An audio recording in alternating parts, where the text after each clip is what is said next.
Hi folks, Anthony here again. Yesterday I created and uploaded a poll which you can find under the community tab on my YouTube homepage asking if you are a die-hard supporter of Aaron Smith-Levin, you may not like some of the same people Aaron now disapproves of. Who was the top villain in your mind? And I said it allows me just 5 options. Comment if you have others. I list Chris Shelton, Tony Ortega, Mike Rinder, Mark Headley, and Claire Headley.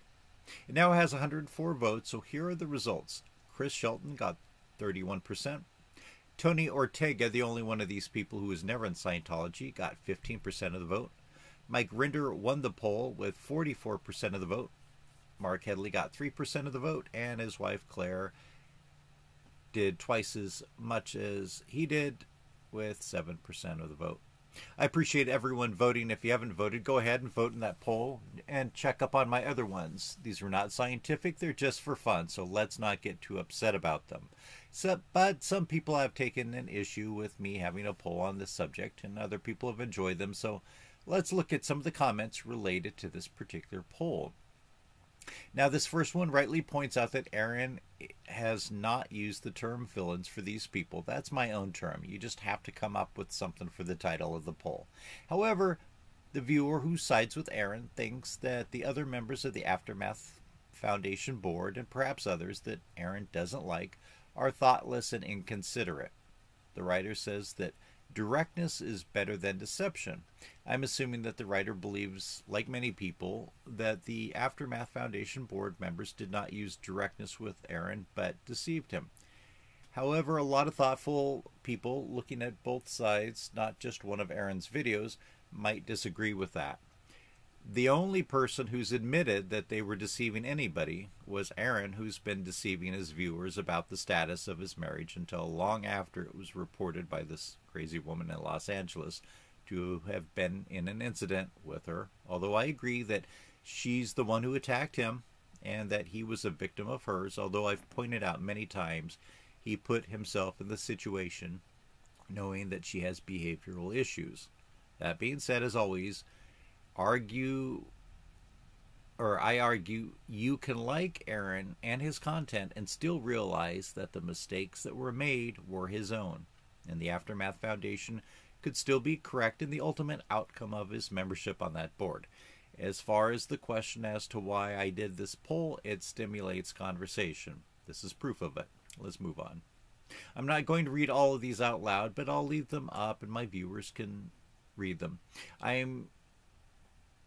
I think it's correct to say that I've never seen Aaron tell people not to watch the channels of other people, but he certainly trashes people like Tony Ortega and Chris Sheldon on a regular basis. He has really ramped up his attacks on Chris, and these may not be on his own channel, but when he goes on other people's channels, such as Captain Tommy's channel, The Lifeboat, he repeatedly, many times when referencing Chris Shelton, has used very foul language to describe him, and I won't repeat it here. And he said nasty things on his own channel about Tony Ortega in the past, in particular related to Tony and Chris releasing their interview with the foreman of the first jury, which Aaron opposed because one or more of the Jane Does opposed that. And I may discuss it further in a future video, but I agree with posting that video. You want the prosecutors to know exactly what was going through the mind of people like the jury foreman. And that may be something that the Jane Does don't understand.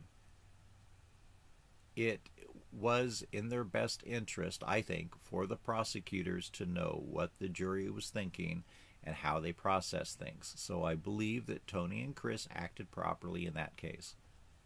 And it's interesting, I was watching one of Aaron's videos just a couple days ago, and Aaron still uses Tony's website and blog as a source of information.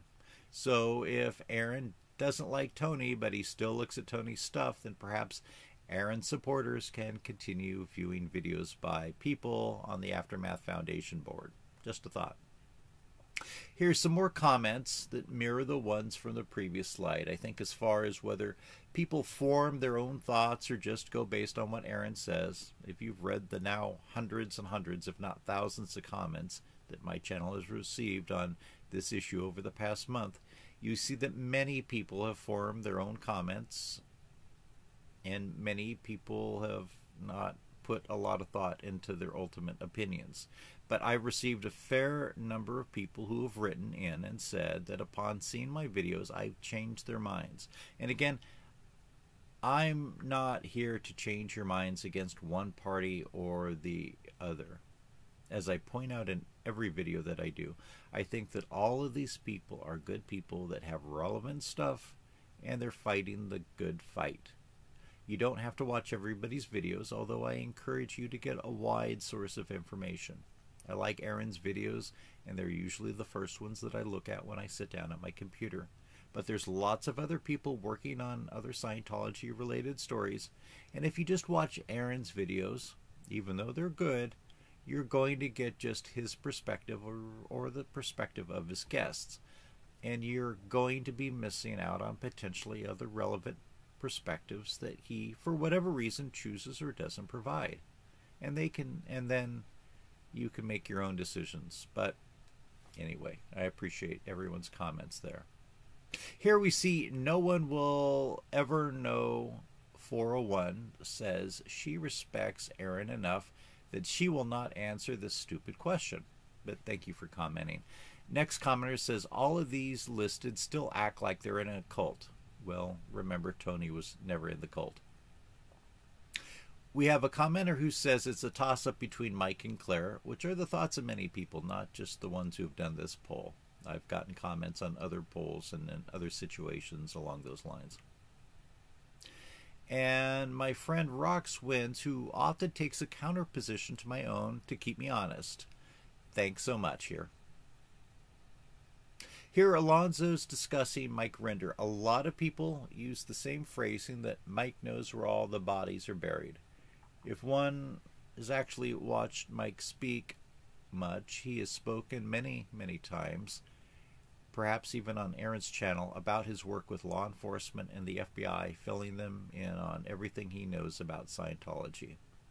And his work with Leah, which continues to this day on his YouTube channel, where she's with him, it seems like, once a week, has brought more attention to the problems of the Church of Scientology, perhaps than any other two people out there.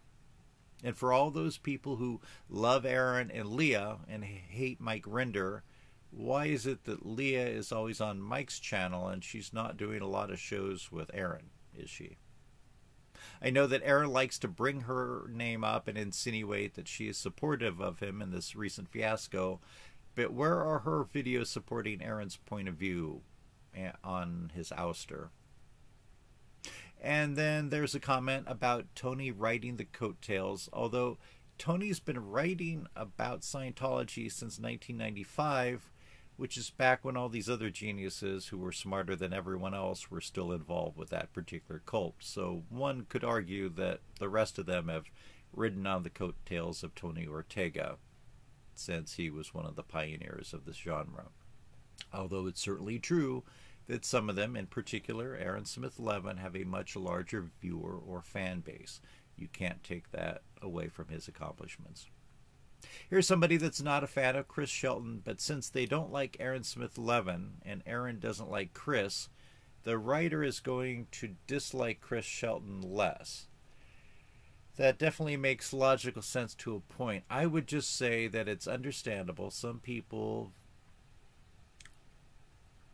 view whether Chris or Shelton or Andrew Gold, the way that they communicate, the things that they talk about, the tone of their voice. But I think that if you watch their videos from time to time, you can see if there's anything that they're bringing up that other people don't address, or if there's anything that you can take away with it that helps you understand the problems of Scientology more, or to be able to process information in a different light. If after occasionally watching somebody like Chris Shelton, you just don't take anything valuable away from watching him, then there's lots of other channels that you can watch and enjoy more. So thank you for those comments. And lastly, somebody thinks that I'm just using Aaron for views. This is not content. Please don't reply with a copy and paste response. No response is preferable. Oh, I'm sorry to hear that you think that I'm doing that. And I know that there is just a teeny minority that thinks that I'm doing that. But as I've pointed out in all my videos, if all I wanted was views, then I would just say nice things about Aaron and bad things about Mike Rinder. I could churn out 3 anti-Mike Rinder videos a day and get a lot more support and clicks and subscribers, but I'm not here for those things. I'm here for trying to provide some balanced thought on the situation that people find important. I try to encourage people to slow down and not make a quick judgment about a situation that we have imperfect information about. It's been so important of an issue that Aaron has brought up certain things, but on other channels with other hosts, but not on his own channel. I've encouraged people through my videos to watch the whole video episode that he's done with other people like Rabbit and Captain Tommy, and listen carefully to what he says, and then ask yourself, who was the victim? Were there more than one victims? Can somebody be a victim and a perpetrator, or at least a victim and being responsible for their own victimhood at the same time? Can people put themselves into bad situations through poor choices that are not related to having been in a cult, but rather just from an addiction or substance use or abuse, or in some cases just because he's a horny middle-aged, basically single guy now and makes poor choices based on that status? Again, I don't know if I'll change your mind on this. We might have to civilly agree to disagree, but I appreciate you taking the time to write your opinions here. I think it's an important one that's shared by a small group of my viewers, and so that's the one I'll end up with.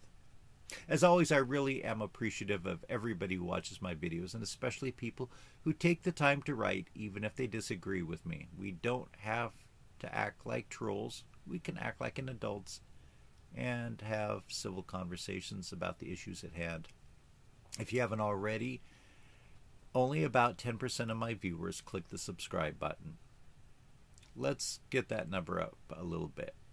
And if you like this video, or even if you don't, hit that like button. It'll just piss off David Miscavige a little more. Be sure to like my other videos. Even if you hate them, you can still leave nasty messages on those. Just check them out. Thanks so much. I appreciate, and we'll talk later.